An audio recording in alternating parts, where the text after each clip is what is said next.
بسم اللہ الرحمن الرحیم۔ شروع کرتا ہوں اللہ کے نام سے جو بخشنے والا بڑا مہربان ہے۔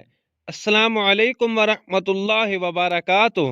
حضرت محمد صلی اللہ علیہ وآلہ وسلم نے فرمایا، 3 خصلتیں ایسی ہیں کہ جس میں یہ پیدا ہو جائیں اس نے ایمان کی مٹھاس کو پا لیا۔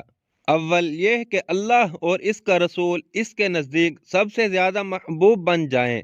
دوسری یہ کہ وہ کسی انسان سے محض اللہ کی رضا کے لیے محبت رکھے۔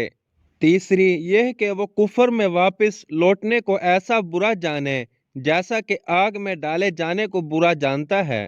صحیح بخاری کی حدیث سے مروی ہے، اللہ تعالی ہم سب کو اس پر پختہ یقین کے ساتھ عمل کرنے کی توفیق عطا فرمائے۔ اللہ تعالی ہماری زندگیوں کو ایمان کی دولت سے مالا مال فرمائے، آمین۔ السلام علیکم ورحمۃ اللہ وبرکاتہ۔